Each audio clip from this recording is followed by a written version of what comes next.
Hello everyone and welcome to another episode of Popular Decks. I'm your host Michael and I'm here to help you get a better feel for the powerful decks in the Pauper format. We're back after about a week and a half hiatus. I had a big test that I was studying for, but now I have a few weeks off of school, so I'm going to be bringing you guys a video series hopefully every day for the next 2 to 3 weeks, at least every weekday. I'm not going to be spamming all these on Reddit, so please subscribe to me on YouTube or follow me on Twitter if you want to be updated when I post new videos, because I don't want all my posts on Reddit to be just me posting all my videos. But if you guys want to post my videos, go ahead. That's fine with me. And then remember, give me any feedback that you have for me in the comments below if you need anything with my sound, my video, audio, whatever. Got a new webcam this week, so hopefully the picture looks a little bit better. And I'm going to be trying some new stuff with my microphone because I've been having some trouble with it, so hopefully it works out well. So today we are going to be playing this Stompy deck. I'm bringing you the newest boogeyman of the Pauper format.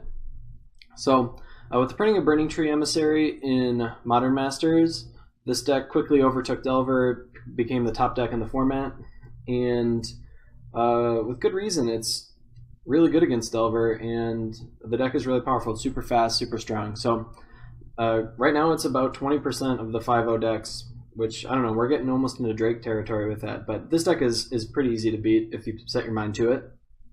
The idea of the deck is to play as many super efficient green threats as you can, and then push them through with pump spells and protect them with pump spells and kill your opponent before they can really get off the ground. So we run 16 lands. It's basically one of the lowest land decks in Pauper. I'm not sure if Elves is maybe a little lower, but 16 is kind of the minimum that you can get away with in this format. And because we only want to get to we basically want to get to 2 lands, maybe 3 in any given game, because you can see that our curve tops out at 2. As far as 1-drops go, we've got 19 1-drops.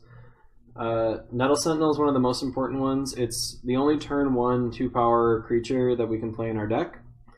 And then we've got our other 2-power 1-drop, which is Skargan Pitskulk, but this is a turn 2 2-power 1-drop because you need to hit them for damage before it can get bloodthirsted. So a lot of times we'll be making some questionable attacks or some bluff attacks and stuff on turn 1, after turn 1 or whatever. Like, we're really hoping to get this guy bloodthirsted.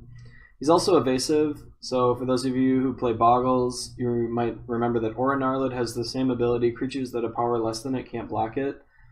It gets a lot more powerful when it has 2 power because cards like Seagate Oracle and Augur Bolas can't block it anymore. And then we can put Rancors on it, and it gets even bigger, and then nothing can really block it. We've got Quarian Ranger. This helps us cheat on land a little bit. If we have 1 forest, you can use Quarian Ranger to get up to 2 mana every turn by picking up that forest, tapping the forest, picking it up, and then playing it again. It also helps untap our Nettle Sentinel if we don't draw a green spell. We've got Young Wolf. I play 4 of these. It really makes it so edicts are terrible against us. That's really the reason why this deck doesn't have that bad of a matchup against Mono Black, which you would think would be, kind of the reason you would play Mono Black is that you can destroy Stompy, but the edicts are pretty bad against us. And this makes 1-for-1 removal bad too. I just toss a Rancor on it or whatever, and they have to kill it, and then it comes back. Finally got Vault Scourge. It's great in the mirror. You pump it up maybe with Rancor or something, and you can race pretty much anyone. If you got 3, 5, 7 power Lifelinker, attacking every turn, it's really hard to race. And then for the 2-drops, we've got Burning Tree Emissary, kind of the linchpin of the deck at this point, or this is like the big thing that pushed it into the highest of top tiers. It was always kind of the number 2, number 3 deck in the format behind Delver, but now it's kind of the undisputed number 1 for the time being, until people adjust. Unless you have incredibly explosive starts. We can play a Nettle Sentinel on turn 1, then on turn 2 we can play 2 Burning Tree Emissaries, and like a Pitskulk, and a Bone Splitter, and a Vault Scourge, or we can play a Nest Invader along with 2 Burning... Like, you can put out... If you have all 4 of them, you can put out 10 power on turn 2. So it's pretty unrealistic to expect something like that, but it makes it a lot easier to get a 4 power turn 2, which wasn't always easy with the old configuration of the deck. 4 power on turn 2 is really strong after a 2 power turn 1. Finally, we've got our 15 pump spells. got a lot of variety. In order to make room for the Burning Tree Emissary, I did cut some of the ground swells. I know some people really like these. This is my least favorite pump spell in the deck for sure. I don't really like having... It's basically a burn spell because you're using it to get 4 more damage in on your opponent, and I didn't feel like that was what was making me lose with this deck. I felt like I was losing with this deck because I ran out of creatures, so I've got maybe a few more creatures than some other people, but it's all pretty close. I cut 1 Rancor for a Bone Splitter thanks to Burning Tree Emissary. I'm not sure if that's right. Rancor is so good with the trample, so I'm kind of testing that out. I haven't had a chance to really play it a lot. We've got 3 Hunger of the Hull pack. This one's really good with Nest Invader, and I moved up to 4 Nest Invader thanks to Burning Tree Emissary. So once a creature dies, you can cast this to put 3 +1/+1 counters on a creature. Normally you would play this maybe on their end step, like if they Sorcerer Speed kill one of your guys, and then on their end step you toss a Hunger of the Hull pack on something. Makes it huge. And then we've got 2 Mutagenic Growths. Might want more of these, I'm not sure yet. But it's really good for saving our 2 toughness creatures from a lightning bolt when we're tapped out. Stuff like that. Finally, Vines of Asphodel is the best one, which is why it's the only one I have 4 of.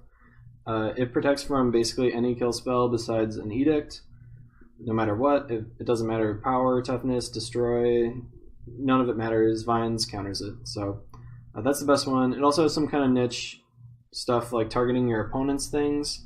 So it doesn't say target creature you control, it says target creature. It can't be targeted spells or abilities your opponents control. So if your opponent tries to cast a Rancor on their own creature, you can Vines that creature, fizzle their spell. You can do the same thing if they cast a pump spell on their creature.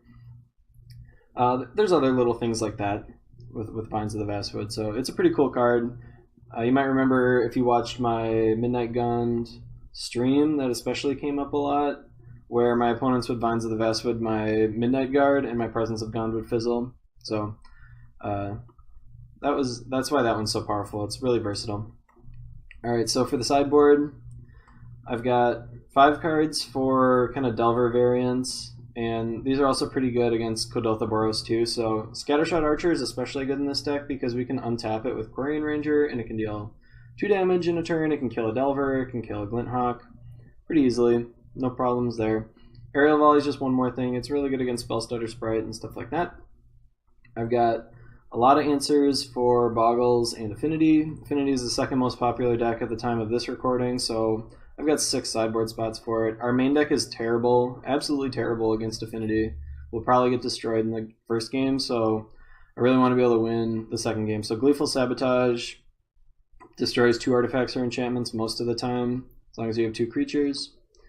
Natural State is more an instant speed answer to things, so it's good against It's better against Boggles. Like if they drop a couple enchantments all at once, you want to be able to kill them, and rather than waiting for sorcery speed. All right, to round it out, I've got 3 Epic Confrontations. I've seen some people move this to the main deck, and it might be a good idea if Stompy's everywhere. This card is kind of our Stompy answer. It's also pretty good against Kodotha Boros. You can kill their Core Skyfisher with it and stuff like that. And then I've got 1 Feed the Clan. It's just like my one tiny hedge against Burn. I might need more of these if Burn is more popular, but if I run into Burn a lot, I might add like another one of these to the deck, but right now I only have the one. It's kind of the Miser one. That's pretty much it. And just a reminder, you guys, again, check, hit down below. I've got the deck list down there. I got my Twitter down there. I'll have a link to the...